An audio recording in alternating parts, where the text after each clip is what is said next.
um conjunto de dados que muitas vezes nós não recebemos de forma clara.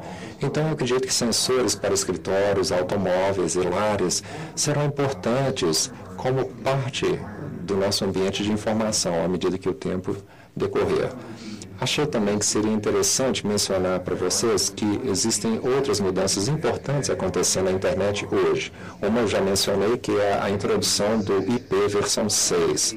Mas outros estão aqui no slide, coisas que estão sendo apresentadas. E são bastante dramáticas comparados à vida longa da internet e a sua história mais estável. Por exemplo, o sistema de nomes de domínios que permite com que você transforme domínios em endereços é vulnerável, já foi penetrado ou invadido mais de uma vez e pode responder com o endereço errado e enviar você ao lugar errado. Uma solução para isso é digitalmente assinar as entradas nas tabelas de nomes de domínios, de tal forma que quando você solicitar, por exemplo, onde está www.google.com, você vai receber uma resposta digitalmente assinada, que te dá mais confiança de que não houve uma mudança, uma vez que aquilo faz parte dessas tabelas de domínios. Esperamos ver mais dessas assinaturas digitais aos nomes de domínios, e eu fico muito satisfeito em dizer que o Brasil esteve entre os primeiros dos centros de informação da internet a assinar esse sistema. Então, vocês devem se orgulhar dessa liderança em relação ao país de vocês.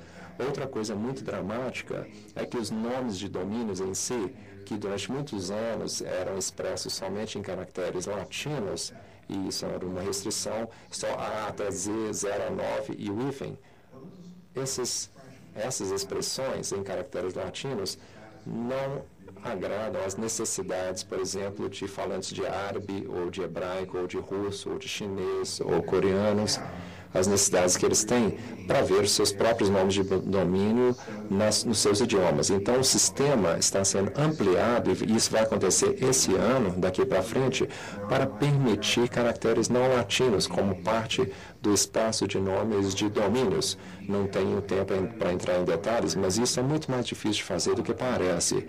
Há uma força-tarefa de engenharia de internet trabalhando para finalizar os detalhes técnicos dessa empreitada, para permitir que isso aconteça de uma forma relativamente segura e que não vai causar confusão. Também a apresentação desses novos scripts em nomes, dessas novas letras, poderá induzir a necessidade de novos nomes de domínios de alto nível para países. Então, se você fala russo, talvez você vai querer algum símbolo em cirílico para representar a Rússia, além do símbolo .ru, que é o símbolo latino para aquele país. E, claro, as pessoas que têm nomes, ou que usam nomes genéricos, como .net, ou .com, ou outros, certamente gostariam muito de ter nomes de domínios expressos em outros caracteres, para idiomas diferentes, que usam outros caracteres. Então, nós vamos ver aí no final desse ano e no início de 2010, novas oportunidades para ampliar o espaço de nomes de domínios com esses novos conjuntos de caracteres. Achei que seria interessante também mencionar rapidamente para vocês a computação em nuvem, que vem se tornando uma parte importante do vocabulário da internet. Empresas como a Google e a Amazon.com e a Microsoft estão investindo em centros de dados de grande escala, em geral múltiplos centros de dados, onde serviços são providenciados, aliás, são oferecidos a usuários da internet. Quem estuda a história da computação talvez se lembre de ver figuras em livros de história daquilo que era chamado o aparelho de computação. Achavam que computadores seriam mainframes imensos dentro de prédios enormes, com fumaça saindo no topo, conectados pela rede telefônica. Essa era a versão da internet em 1965. Seria isso o que era o mundo dos computadores. É claro que vieram os microprocessadores e isso tornou possível construir máquinas menores em departamentos, estações de trabalho, computadores de mesas e netbooks e assistentes pessoais digitais. Agora nós temos um modelo diferente. Em vez de ter um computador grande num prédio, nós temos milhares de pequenas máquinas como laptops, netbooks, empilhados um dentro do outro, dentro de um prédio com a fumaça saindo lá em cima. Então, nós retornamos ao início a essa ideia da computação utilitária. na verdade, é extremamente eficiente, uma das razões pelas quais a Google faz uso do conceito. Você pode alocar dinamicamente capacidade de computação a tarefas diferentes em tempo real. Então, na medida em que as necessidades de computação dos usuários mudam, você vai alocando quantidades diferentes de poder de computação a cada uma dessas tarefas, e isso pode ser feito na medida em que surge a necessidade para isso. A mesma coisa, ou o mesmo contexto, permite com que as pessoas possam compartilhar informação. Uma vez que você põe informação na nuvem, outras pessoas podem acessá-la, e isso torna, então, possível o trabalho de colaboração, e muito mais fácil, inclusive. A Google tem uma série de aplicativos que eu já listei ali, eu os coloquei aqui, porque todos eles fazem o uso dessa noção, dessa estrutura de computação em nuvem, e dinamicamente compartilham capacidade de computação e de memória dessas nuvens gigantescas de máquinas. As pessoas, às vezes, me perguntam sobre o impacto econômico da internet. E existem partes óbvias, por exemplo, os provedores de internet vendendo acesso à internet, e dependendo da taxa de transmissão de dados, você tem preços diferentes. Mas eu me surpreendo com o número de negócios que emergiu de forma não esperada, de forma inesperada na internet.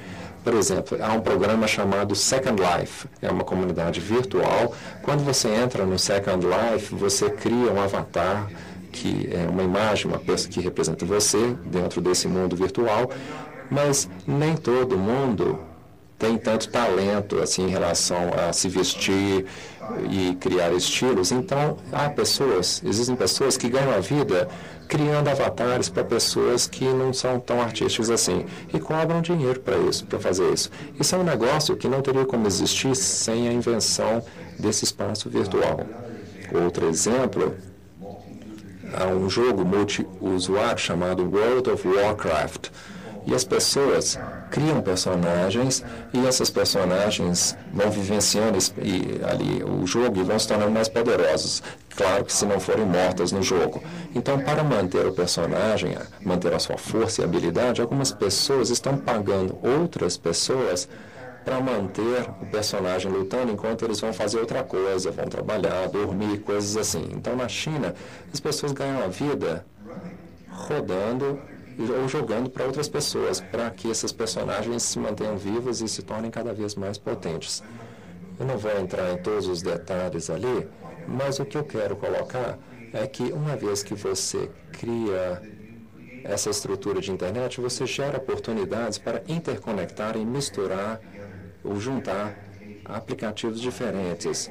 Um exemplo, em Dallas, lá no Texas, alguém construiu um banco de dados de informação sobre todos os apartamentos disponíveis na cidade, e ele incluiu nessa informação localização, o tamanho do apartamento, o preço, o aluguel, a região escolar na qual o apartamento estava, se havia uma piscina ou uma academia, uma coisa assim, e usou essa informação para permitir que os usuários fizessem uma busca para descobrir qual apartamento queriam comprar ou alugar, de acordo com as suas necessidades. Depois ele apresentou os resultados utilizando o Google Maps. Então, quando você faz a sua busca e consegue suas respostas, o que você vê é um mapa da cidade com pequenos ícones mostrando onde estão os apartamentos. E aí você descobre aqueles de seu interesse. Ao clicar no ícone, abrir-se uma janela, te dando os detalhes daquele apartamento. Então, esse é um serviço que você pode fazer e cobrar por isso. E isso se torna um negócio. Então, existem várias oportunidades, vai acontecer no ambiente da internet, que geram oportunidades de negócios para as pessoas e, portanto, um aumento geral no PIB. Eu seria omisso se eu não mencionasse uma série de questões de políticas e de sociedade que a internet destaca. Algumas dessas questões não são novas, simplesmente aparecem no espaço da internet como já apareceram em outros espaços, talvez de forma um pouco diversa, um pouco diferente da sua manifestação anterior. Então, a privacidade pessoal é uma questão muito importante. Uma vez que a informação está digitalizada, que pode ser armazenada e buscada, surge a preocupação de muitas pessoas com relação